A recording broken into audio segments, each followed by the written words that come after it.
ଆଜିକାଲି ସମସ୍ତଙ୍କ ପାଖରେ ସ୍ମାର୍ଟଫୋନ୍ ରହିଛି। ଫୋନ୍ରେ ଅନେକ ଗୁଡ଼ିଏ ଫିଚର୍ସ ରହିଥିବା ବେଳେ ମାତ୍ର କିଛିଟା ବ୍ୟବହାର କରାଯାଏ। ଅନେକ ଗୁଡ଼ିଏ ଫିଚର୍ସ ବିଷୟରେ ଏବେ ବି ଅନେକ ଲୋକ ଅବଗତ ନାହାନ୍ତି। କେଉଁ ସ୍ଥାନରେ କ'ଣ ବ୍ୟବହାର କରିବାକୁ ହେବ ସେ ନେଇ କିଛି ବ୍ୟକ୍ତି ଜାଣିପାରନ୍ତି ନାହିଁ। ସେଭଳି ଏକ ଗୁରୁତ୍ୱପୂର୍ଣ୍ଣ ଫିଚର୍ସ ହେଉଛି ଫ୍ଲାଇଟ୍ ମୋଡ୍। ମୋବାଇଲରେ ଖରାପ ନେଟୱାର୍କ ଆସିଲେ ଅନେକ ଲୋକ ଏହାକୁ ସିଷ୍ଟମ୍ ବୁଟ୍ ଭାବେ ବ୍ୟବହାର କରନ୍ତି। ଫ୍ଲାଇଟ୍ ମୋଡ୍ ଅନ୍ କରି ପୁଣି ଅଫ୍ କରିଦେଲେ ନେଟୱାର୍କ ଏବଂ ଇଣ୍ଟରନେଟ୍ ପୁଣି ଆସିଯାଏ। କିନ୍ତୁ ପ୍ରକୃତରେ ଫ୍ଲାଇଟ୍ ମୋଡ୍ର ଅର୍ଥ କ'ଣ ଆପଣ ଜାଣିଛନ୍ତି କି? ଏବଂ କାହିଁକି ବିମାନରେ ଫ୍ଲାଇଟ୍ ମୋଡ୍ ଅନ୍ କରାଯାଏ? ଆରାମଦାୟକ ବିମାନ ଯାତ୍ରାକୁ ଧ୍ୟାନରେ ରଖି ଫ୍ଲାଇଟ୍ ମୋଡ୍ ଅଣାଯାଇଥିଲା। ଆପଣ ନିଶ୍ଚୟ ବିମାନରେ ଯାତ୍ରା କରିଥିବେ କିମ୍ବା ନିଶ୍ଚିତ ଭାବରେ ବିମାନ ସମ୍ବନ୍ଧୀୟ କୌଣସି ଦୃଶ୍ୟ ଟିଭିରେ ଦେଖିଥିବେ।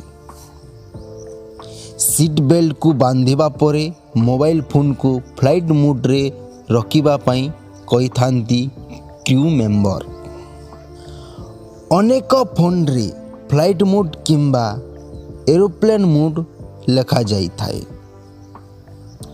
ପୂର୍ବରୁ ଫୋନ୍କୁ ସୁଇଚ୍ ଅଫ୍ କରିବାକୁ ପଡ଼ୁଥିଲା, କିନ୍ତୁ ସୁଇଚ୍ ଅଫ୍ ନକରି କେବଳ ଫ୍ଲାଇଟ୍ ମୋଡ୍ ଅନ୍ କରିଦେଲେ ହୋଇଯାଉଛି। ଫ୍ଲାଇଟ୍ ମୋଡ୍ ଅନ୍ କରିଦେଲେ ମୋବାଇଲରୁ ନେଟୱାର୍କ କଟିଯାଏ। GPS, ୱାଇଫାଇ, ବ୍ଲୁଟୁଥ୍ ଭଳି ସେବା ବନ୍ଦ ହୋଇଯାଏ।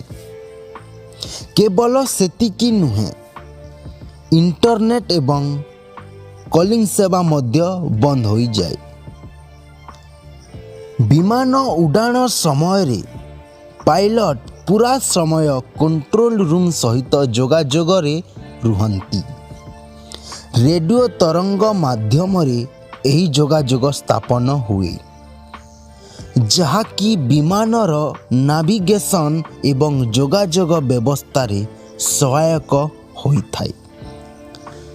ତେବେ ସେହି ସମୟରେ ଯଦି mobile phone flight mode on ନ କରାଯାଏ ତେବେ ଅନେକ ମୋବାଇଲରେ ନେଟୱାର୍କ ଆସିଯିବ, ଫଳରେ କଣ୍ଟ୍ରୋଲ ରୁମ୍ ସହ ବିମାନର ଯୋଗାଯୋଗରେ ତ୍ରୁଟି ଦେଖାଦେବ, ଯାହା ଫଳରେ ବଡ଼ ଦୁର୍ଘଟଣା ଘଟିବାର ସମ୍ଭାବନା ରହିଛି।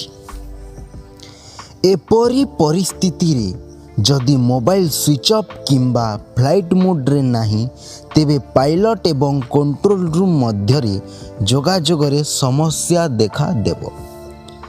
କଣ୍ଟ୍ରୋଲ ରୁମ୍ରୁ ଆସୁଥିବା ସୂଚନା ପାଇଲଟଙ୍କ ନିକଟରେ ପହଞ୍ଚି ପାରିବ ନାହିଁ, ଯାହା ଫଳରେ ବିମାନ ଉଡ଼ାଣରେ ସମସ୍ୟା ଦେଖାଯିବ ଏବଂ ଦୁର୍ଘଟଣା ଘଟିବାର ସମ୍ଭାବନା ଅଧିକ ରହିଛି।